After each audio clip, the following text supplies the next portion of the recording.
Welcome to Addicted to Acting. You know, when I talk to people who just can't shake it, we need the fix. And I'll tell you, this guy is, you could say he's new on the scene, but he's really not new on the scene. He's one of the stars of The Chair Company, which is 100% on Rotten Tomatoes. Joseph Tudisco has joined us. He plays Mike. He's awesome in it. And Joseph, thanks for joining us. My pleasure. My pleasure, Gary. Okay, so we're going to talk about the craft of acting. Why are you addicted to acting? I am not addicted to acting. Whoa. I was addicted. Wow. I was addicted. I think there comes a point, and I think we spoke about this. We did. I was addicted in the initial stages, but coming the last 5 years, 6 years, maybe. It's just become a way of life. It's part of my life. It's what I look forward to doing. It's what I try to accomplish, and I don't get hammered by failure or rejection. I don't do that anymore. But yes, it is an early stage addiction. You got to learn how to kick it. You got to go through a little rehab called rejection. No, you're not the one. Disappointment and lied to and try to bamboozle you. You got to go through that initial withdrawal, and then and it's a learned skill. You learn to accept what is and you move forward with it. If that makes sense to you. It totally makes sense to me. It sounds like experience. It sounds like you still love it, though. You still love it. Oh, of course, yeah. Yeah. Other than my wife, yeah, it's my second choice. That's right. It's your mistress, if you will. So Oh, look at that! I like that. you like that. There you go. Feel free to use that. So what is your process? Are you Stanislavski? Are you any sort of method, or are you like Billy Bob Thornton and just know your lines and go do it? Oh boy, this is a difficult question, and it's an easy answer. I have no system. Never. I You've am been my in it a long system. time. You've never had a system. Never. I've toyed with different things. I've taken classes about different things. Nothing seems to work. I have friends who when they get a role, they sit down and write 10 pages of past history on the character. Right. Yeah, and then when you start shooting, you realize that half the stuff that you thought was right was wrong. Right. What didn't apply. Look, I've been alive a long time, okay, and I've got a decades, it's almost getting close to a century, decades of experience that I can tap into. It doesn't have to Right. be specific to that Right. particular challenge, but I know what it is to be angry. I know what it is to be sad. I know what it is to be happy, Right. and I myself am the character. And I use the surroundings, the dialogue, direction to kind of chisel that character. But I use my own mindset. I use my own knowledge. So I don't know if that's a system or not. It's comfortable to me. It's taken a while to get to that point. It seems easy enough, but it's not. And the other thing I use is fear. Really. Yes, fear of getting in front of. I've sort of gotten beyond that, but when I did a lot of these co-starring roles, and I've done a number of them, I was always scared as hell. Not to the point that I didn't think I could handle it, but the fear of not being able to give them what they wanted. There was always that not sure anxiety, and I always brought that with me. And and when I first started, and the very first thing I booked, I was scared out of my pants. But What I was it? I fought through it, and I realized coming out of it, it was a college production, a stage play of Rashomon. I don't know if you know that play. I It's don't. a traditional classic way back. Asian. I play a Buddhist monk from Brooklyn. I mean, typically, and I wasn't sure if I could do this. And I got up and I said, I'm going to try it anyway. And scared, fear all through the whole process. And when I came out of it, it was like an adrenaline. I said, I got to have more of this. Right. Maybe that was the addiction. Yeah, that's the drug. And I got to have more of this. And I kept going. Yeah, and that's what really pushed me, because I did a lot of theater in my early years, but I started very late in life. Gary, I was 35 when I started. Really? And I'm doing this 40 years. So do the math. Okay. You're looking good. You're looking good. Thank you. It's the fear that makes you look good. Right. Do you need the fear? But so I had it up until I auditioned for the Chair Company. The last thing I did right before the Chair Company, maybe 6 months, I did an episode of FBI, played a hot dog vendor. Excuse me, sir, how are you? FBI. You know who was driving that red car? Yeah, I saw that guy. I told him he couldn't park there, and he laughed at me like he was some big shot. Which way did he go? Toward the courthouse. He slipped into that back door right behind a delivery guy.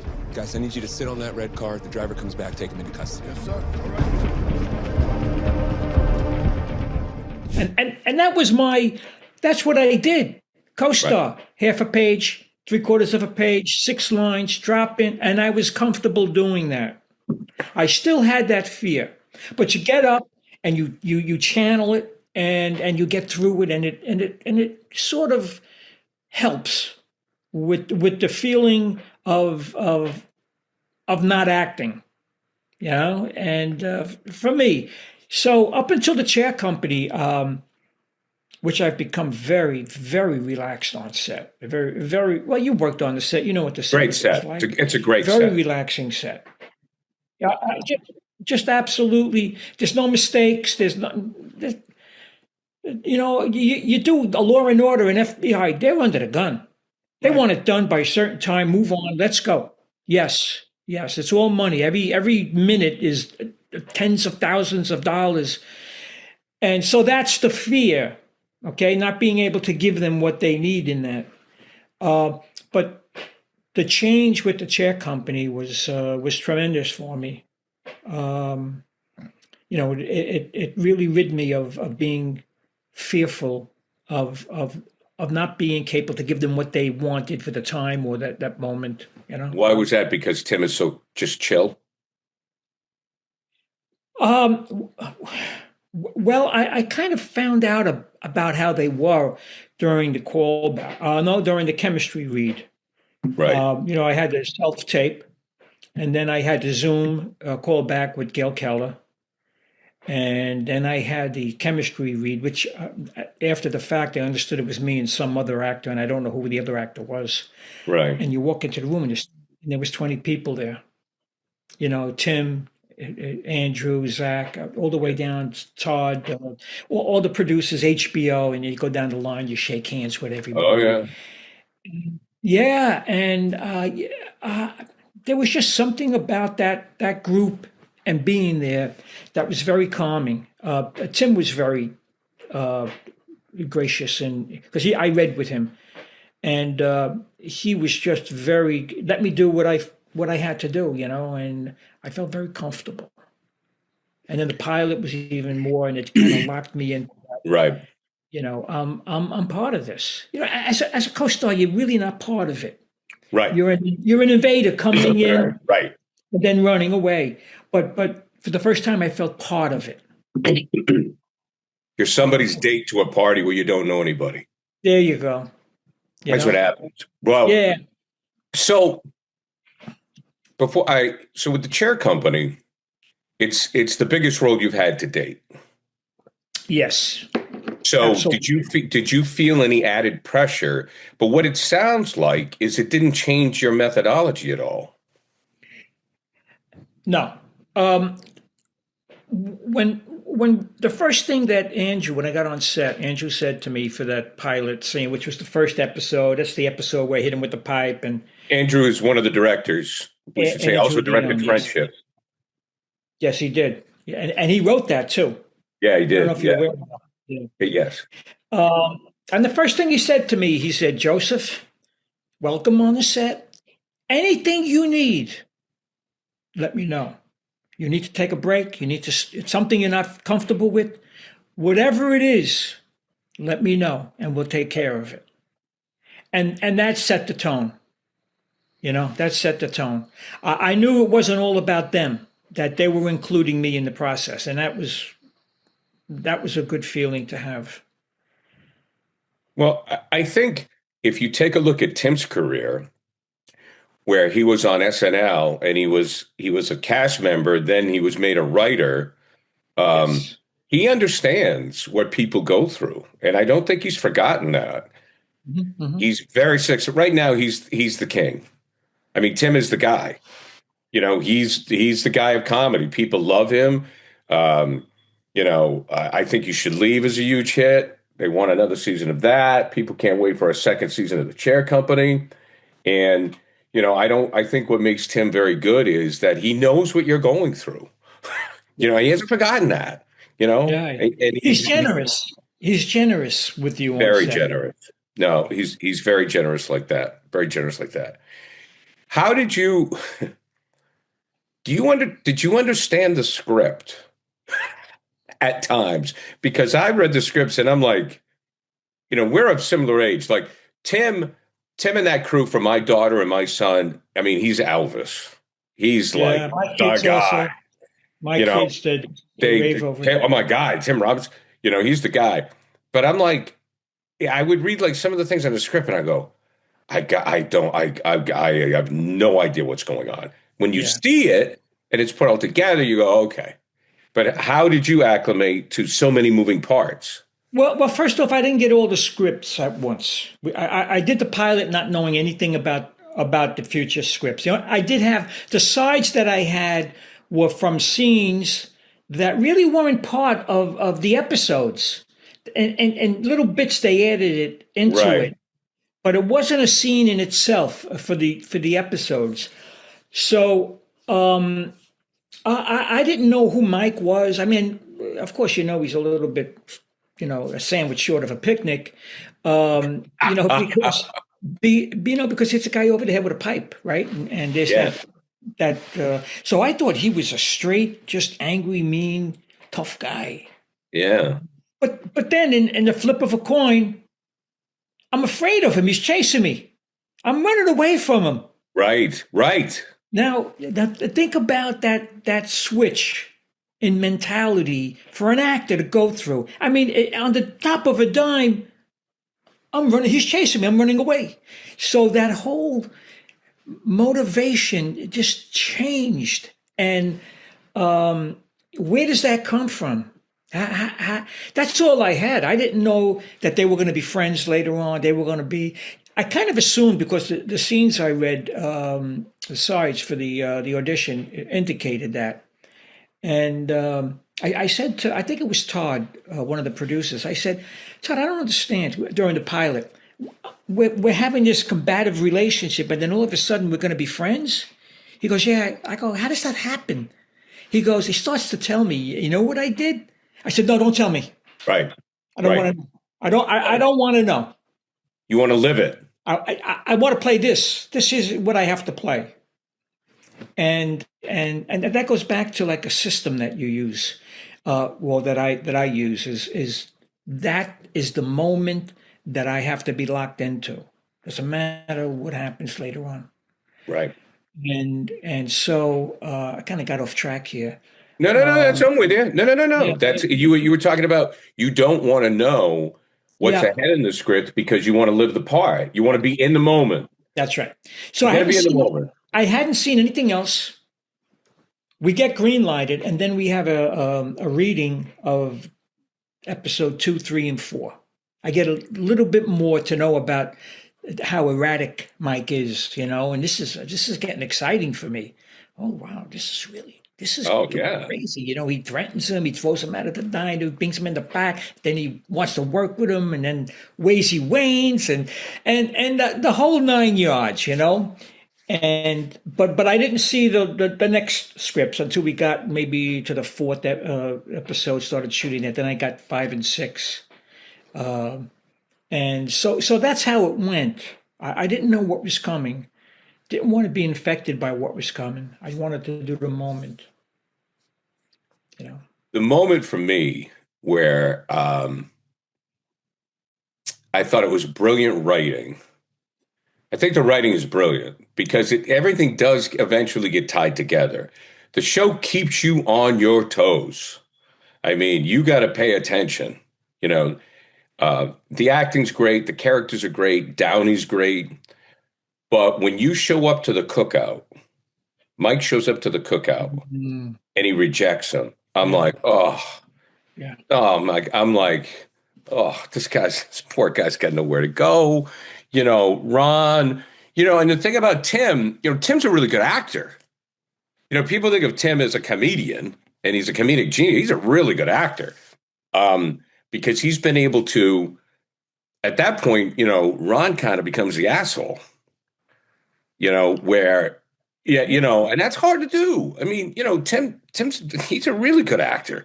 So all of a sudden, we're like, poor Ron, we're like feeling for this guy. And then all of a sudden, oh my God, Mike, you can't let Mike go away.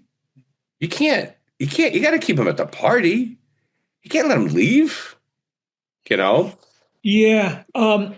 What happens in those last few episodes, which weren't known to me in the earlier episodes, right? I discover about Mike in those moments is that he's a very lonely guy. Oh yeah, Extremely lonely, and you don't find that out until maybe episode 6. When Ron calls him family in the hospital, that was the first indication that right. Mike feels, oh, this I like this guy. This is a nice relationship here. So Ron's lonely too. Ron's lonely too. Yeah, but Mike doesn't know that. Mike doesn't know. Right. Mike never crosses over. I mean, there's three different worlds. There's Ron and his family, Ron and his work, and then Ron and Mike. Ron and Mike never cross over to the other two worlds. Right. Except almost at the party when the boss comes out, Jeff comes out. There's that little kind of look at each other, but we never cross. We never cross. And I think Ron wants that. He doesn't want Mike in his other worlds. Right, but what Mike wants to be. Yeah, I get it. Yeah. At that point, yes, Mike wants it. So he's a lonely guy, and I found that out towards the end. And he almost would do anything to stay in those good graces with Mike, even after being rejected at the party when Ron comes back and he tells me he was sorry that he should have let me go to the party. And I go, okay, because I'm willing to put my feelings aside as Mike to get back in that relationship with Ron, so I need him as that friend. I need him. That's how we end that first season. One of the other elements, or one of the small parts of for me for the series, and with Tim's humor, it's always the little things. Like, and he can have these big combustible moments, but if you really pay attention to what Tim Robinson is doing, it's the little things kind of after the fact that I like. Like when, first of all, I mean, Lake Bell's great, but they're playing Twister at the end of the game. At the end of they bust out Twister, and I'm like, I am pissing my pants because I haven't seen that game since my sister and I and my cousins played it, back in good old Rumford, Maine, right? When nobody had I played that last week. Twister. And I'm like, and Barb, and Lake is great because she's like the adult in the room. Barb, the Twister, let's play Twister. And I'm like, I'm dying. Then there's somebody's in the closet. And I'm like, it's got to be Mike. Mike's got to be in the closet. Now what the hell's going on? Because what this show really has done, and it's created that genre of mystery, horror, and comedy. Where 1 minute you're like, WTF, and the next minute you're like, oh. So the drunk guy comes out of the closet. It's my cousin. I paid him to go watch you, and I'm like, of course, and that's where Zach and Tim and the writing is great because they're taking you down one way, then it's, oh, it's my cousin. He needed a job. I need a job. I need a job. Yeah. I mean, you go from like, oh my God, there's somebody in the closet with a knife to, laughing your ass off. Yeah, he's a good actor too, Joe. I had a lot of fun with him. Hopefully he comes back for season 2. I'd love to see him back. Yeah. You hear that, guys? Bring him back. There's a ton of good actors on that show. Yeah. What's your favorite part? What's your favorite part? There's so many of them. I really like the part, and a lot of it was cut, probably for time. I mean, it's a half-hour episodic. They shot a lot. Yeah, 36 minutes. I mean, they got to cut it right on. The part in the car when I'm explaining to him about my daughter, because there was a little bit more emotional conversation to that, which was a big swing for Mike. At that point, for me, as the actor, I was able to bring that, and I think they captured some of the essence of it that they kept. But there was a lot of really nice stuff that hit the floor, which I'm a little disappointed it wasn't in there. But that was a really nice scene that I put a lot of thought into. I mean, the opening scene at the diner when I grabbed him in the back was another terrific scene. When I got him in that machine room and I'm really threatening him and I faked a heart attack or I can't breathe. Oliver was great. I mean, that's another great scene when we're the fight in the apartment building, which again, a lot of that stuff hit the floor.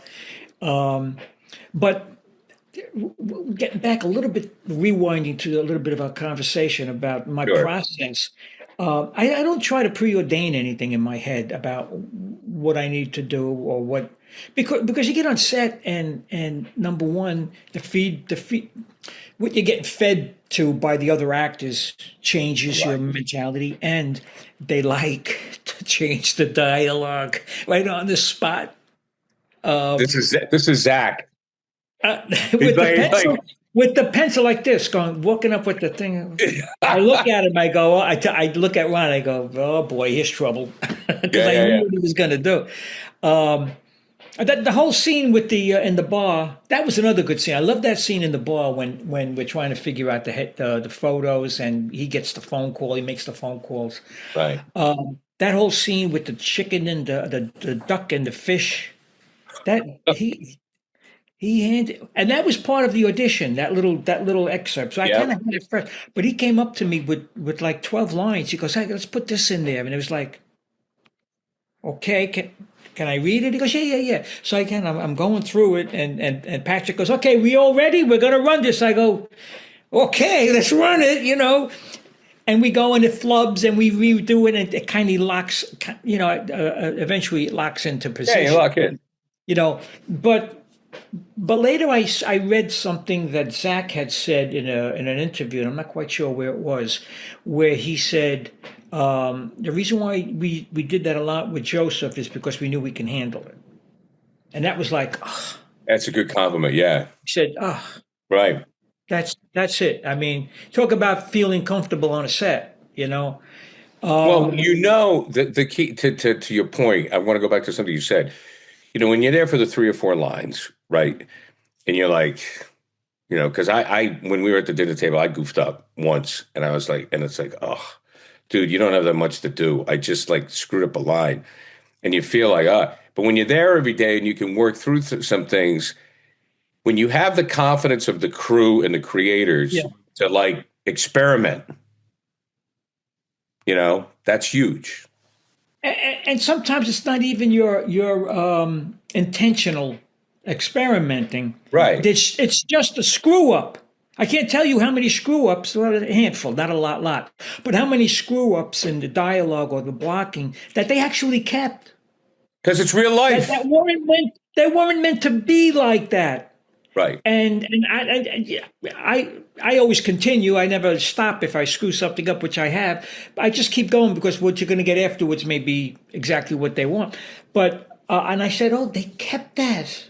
I thought they would have said, oh, we can't use this. I'll give you an example.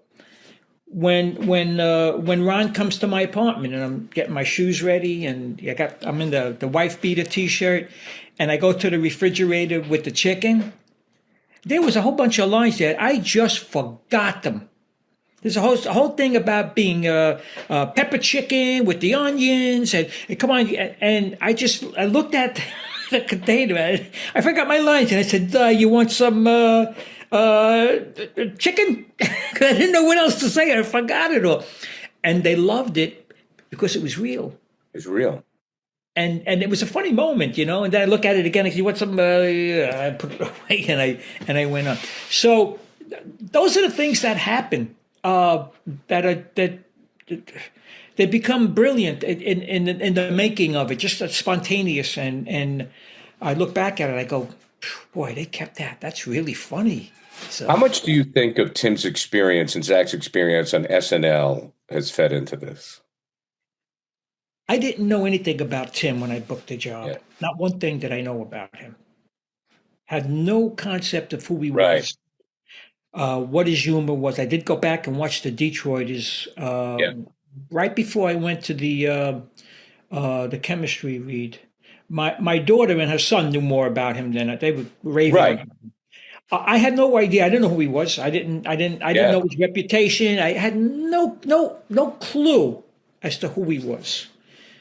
And so I don't know what the answer is to your question. I think that there is there's an SNL feel, there's a Detroiters feel, there's I mean, if you watch, I think You Should Leave with some of his friends. I mean, he works with a lot of the same people.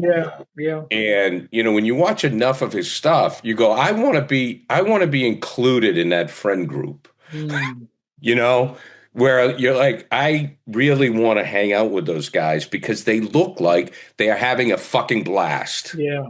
They really do. Now, the thing that I take away from it, we shot at a big mansion where Catherine and I, my wife, we were hosting a big party where I know the scene. Sure. Yeah, we're going to be partners, with the couple there. And then the crew was amazing. I mean, the first ADs, 3 cameras, because I get off. I love that stuff too. I love the behind the scenes stuff, like I love everything about a movie set. I love the sound. I love the cameras. Sure. I love everything about it. It's just how the whole team thing comes together and how it's just, if people could really understand, I mean, I don't want to say we're pawns, but we're important, but we're not the only important ones. Like the director of photography in the chair company, she's lights out. I mean, they had 3 cameras, in that scene. I mean, they are, and this crew is nails, and they're like, boom, precision. And they move extras, and they were like a military outfit. And then when they say action, then Tim takes over. Then it's like, fuck, let's just go banana. Let's just do shit. And that's why it works, because you can have that precision, but you can still have that looseness when the camera's rolling, where I think, I don't know Tim that well or Zach that well. We talk sports mostly, but my read on those guys is you kind of can't screw up. If you're prepared. Interesting. If you're prepared, like Mike gives the line, do you want some chicken? Yeah. Like you can't screw up because you're doing it in character. Yeah.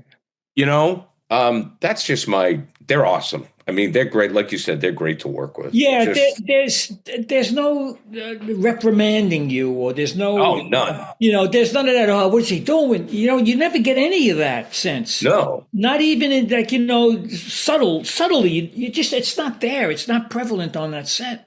It's just not. And I got down to the PAs, and naturally being a series regular, you have more people catering to you, which I don't particularly like to be catered to. But they became my friends. The people that greeted me when I got on set, and I mean, they were just wonderful, the whole from top to bottom. It was just a wonderful experience that put me in a whole different frame of mind about the business. I mean, about my career, because I never expected to be in this position at my age.